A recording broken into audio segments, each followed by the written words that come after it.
FanDuel say a big win for Ryan Day and your Buckeyes today over your rival, the Michigan Wolverines. How you feel about how they played today? And was it the result? I mean, they won, but was it the kind of result that you wanted to see out of your Buckeyes? Yeah, hey, listen, man. I called the game 35-10. Let me get off this Wi-Fi, man. What's up? Knock on the door.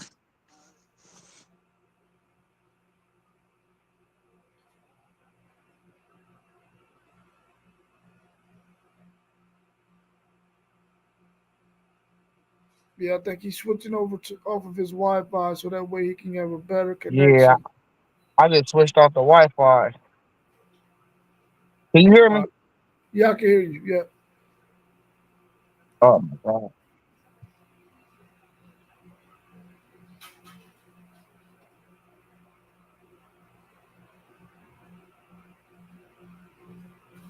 All right, Zay having some technical difficulties right now. He's working on fixing that. He's going to come back on and talk about how he felt about the game today. Their win over Michigan, 27-9. I really believe that they could have had far more points than that. I think they took their feet off the pedal, just started running the football to just go ahead and work clock, um, which I guess they were trying to make it easy on those on those Wolverines today. I think he's coming back in with another connection. Let's make sure we got him in here. Okay, that one's gone. Cool, cool. So hopefully he'll be on here. All right, here we go. Hello? So tell me about that game today. I Am got I you. back? I can hear you. Am I back? Yeah, you. Yeah, Okay. you back. Yeah, yeah. All right, man. These man. They don't want us to- You feel me? The phone don't want us to win. The refs ain't want us to win. Hey, the whole United States didn't want to. It's Ohio versus the world. My bad. Go ahead, family. No, no, no. Go ahead. I want to hear from you. If your boys I rock know with you. rock. I know you were asking the question and stuff. What was you asking?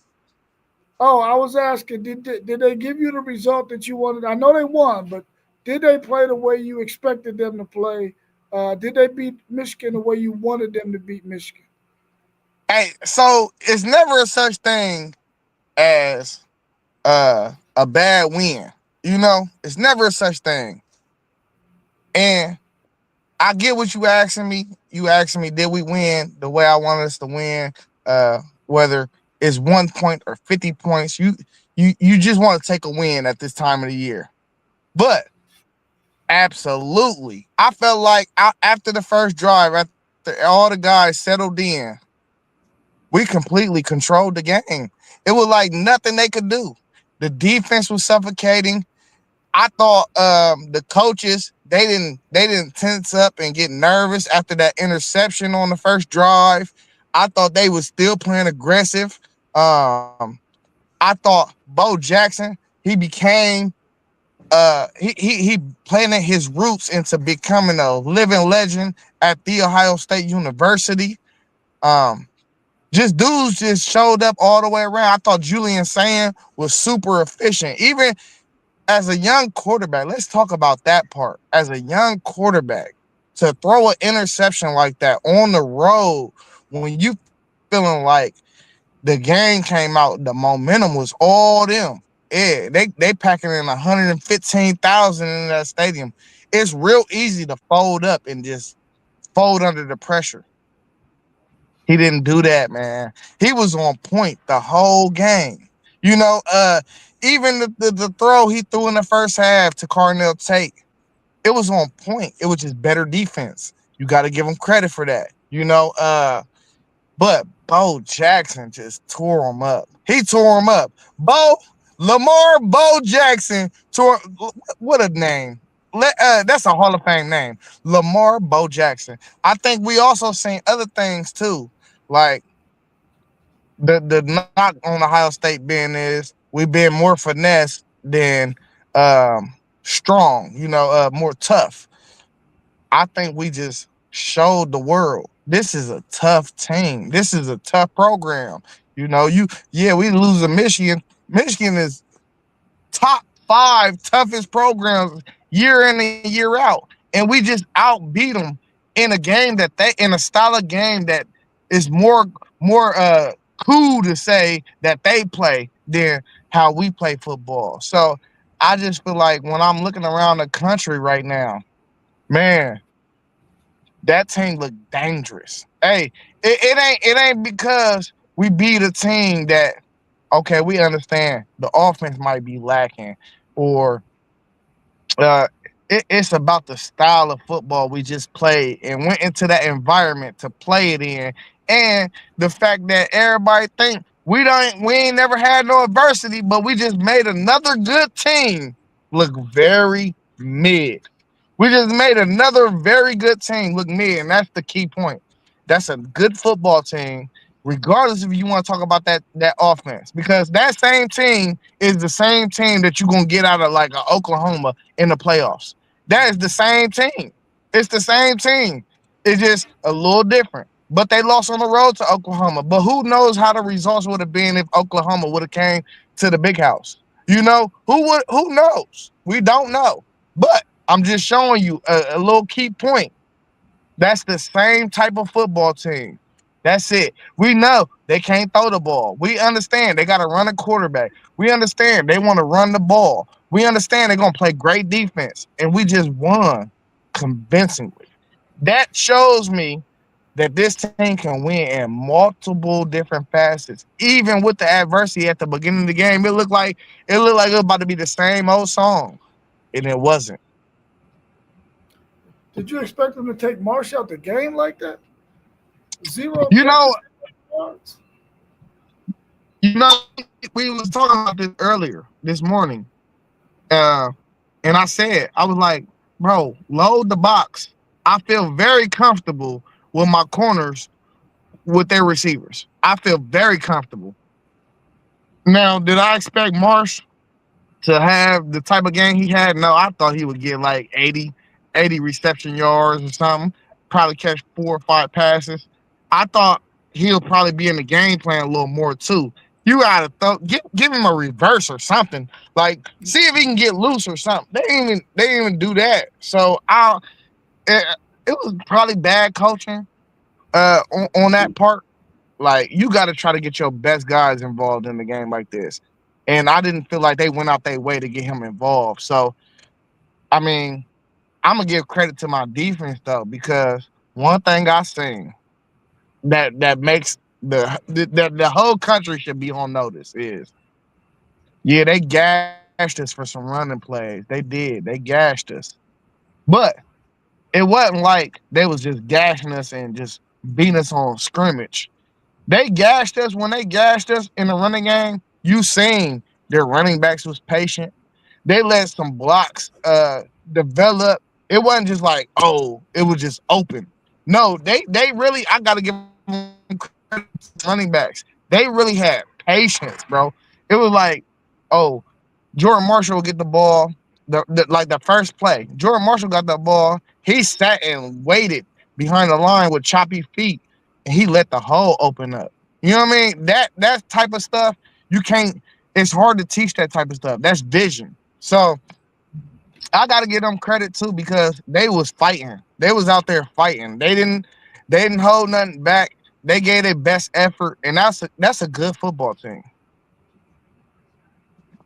Yeah, I like your comparison you made with them and Oklahoma. And if they probably play Oklahoma right now, it will probably be a different outcome. It'll be a much better game for sure because they're very similar. Now that you see Michigan has been able to put it all together offensively and defensively and correct some of the mistakes they made early in the season.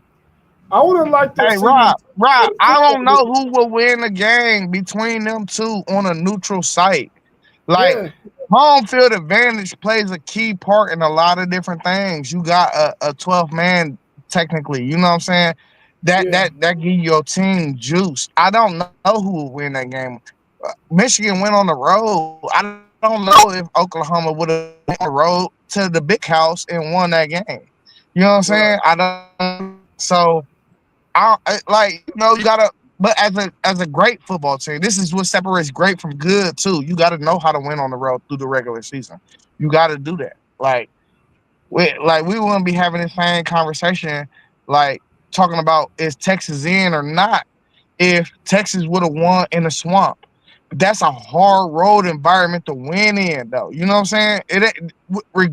Let's throw the record out of the window. That's a hard place to win in, and that's the truth.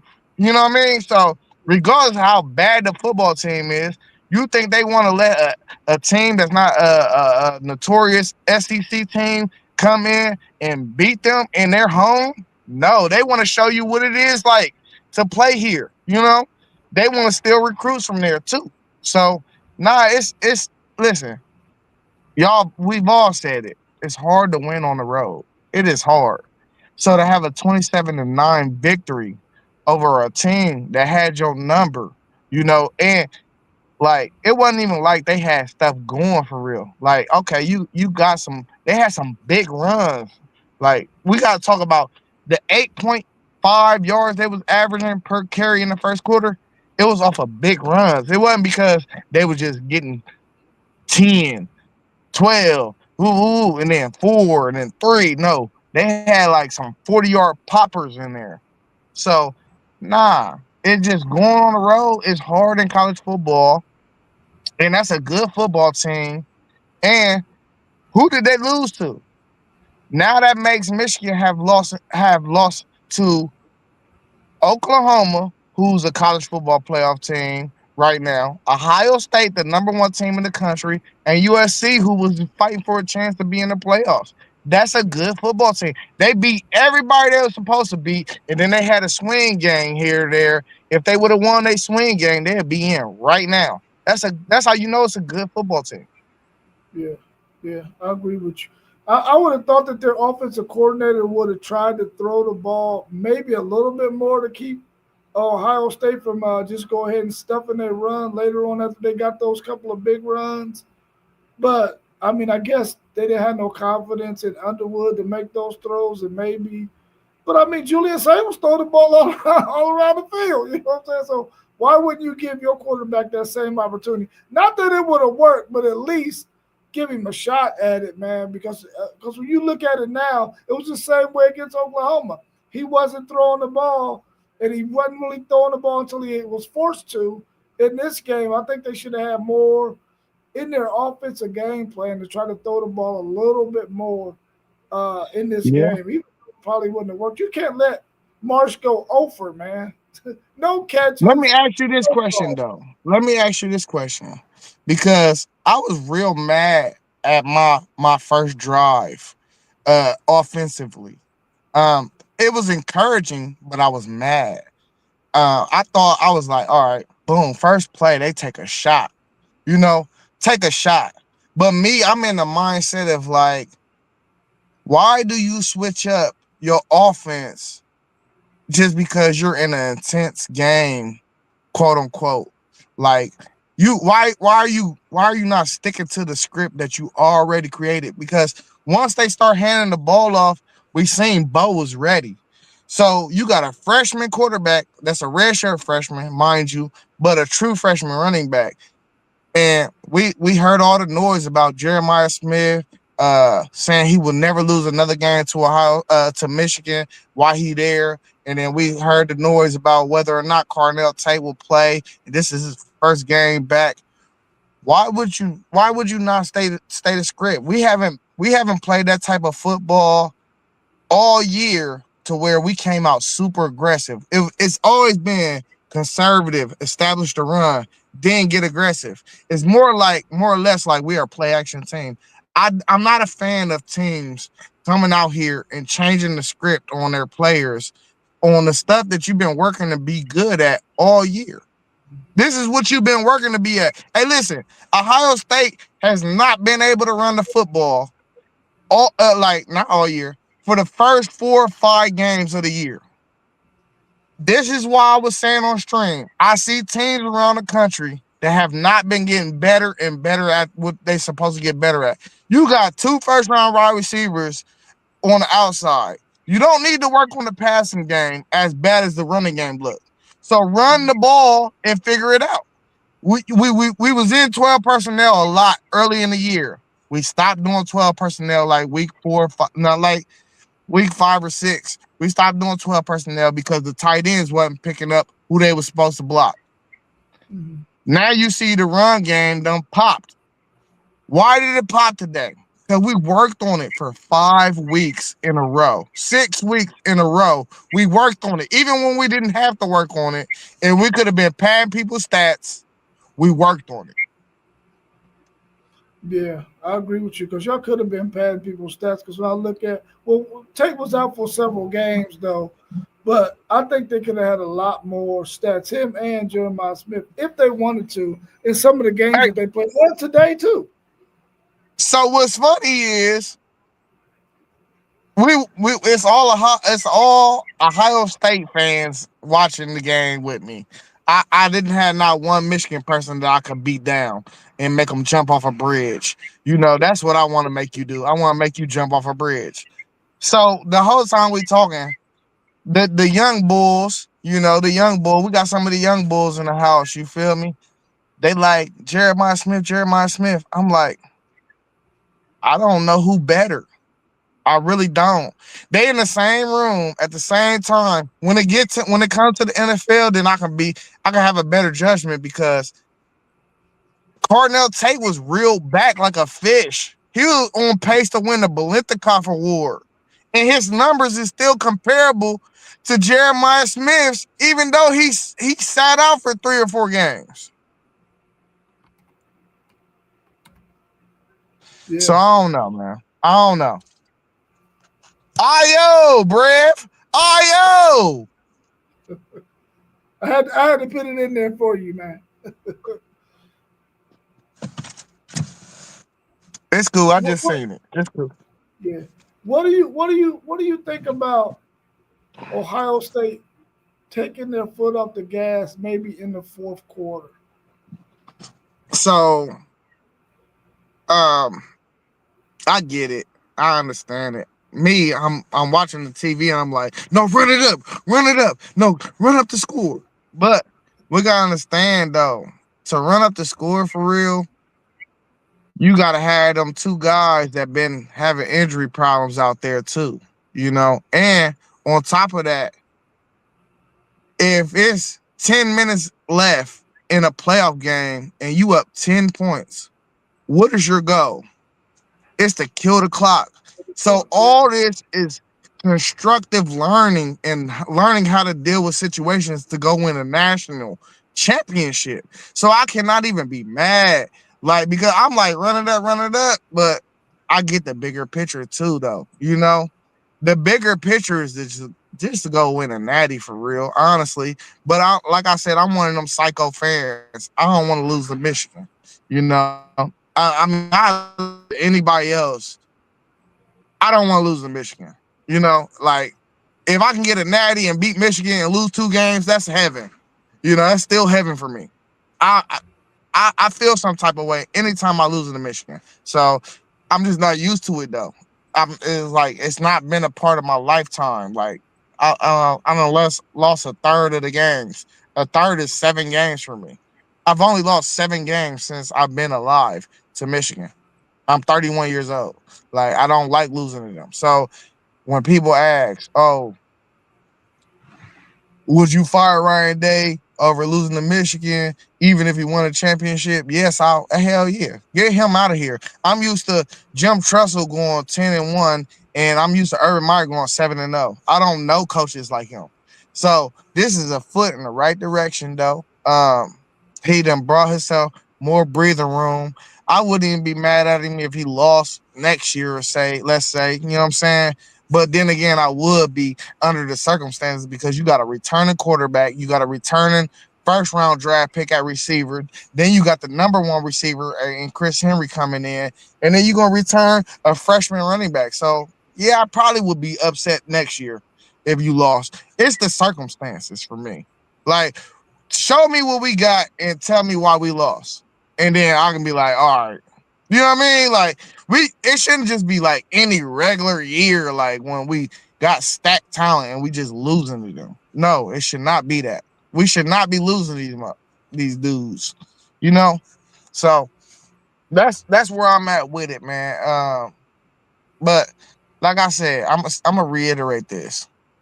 If people don't understand now, they gotta understand this.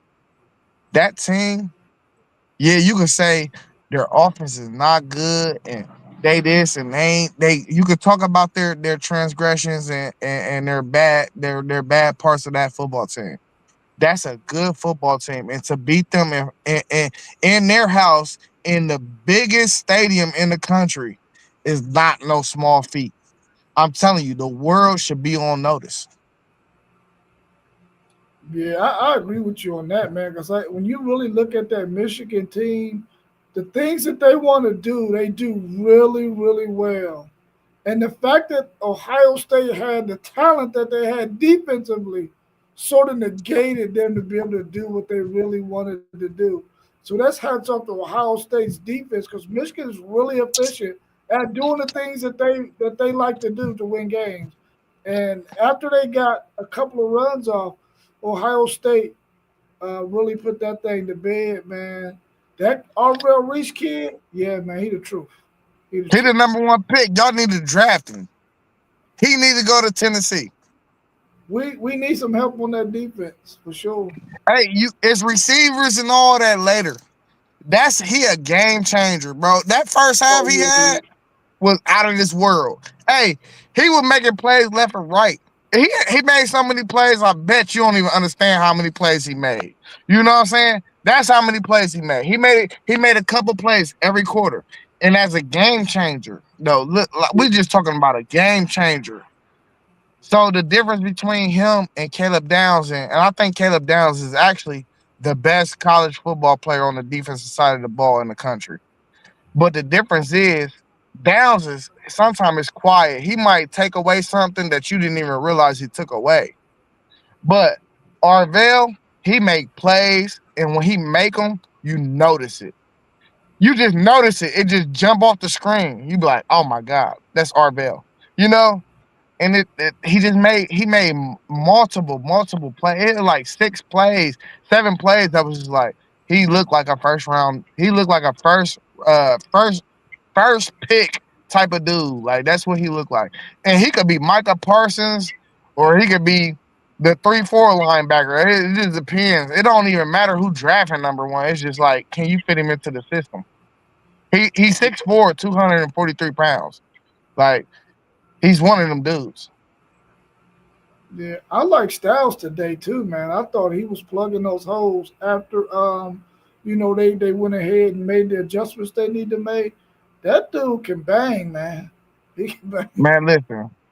In the third quarter, Michigan had a holding call because Styles just completely ran the running back over. Yeah, He had to tackle him. Like they yeah, called a holding because he had to tackle him. Like it was like either protect your quarterback or just get thumped.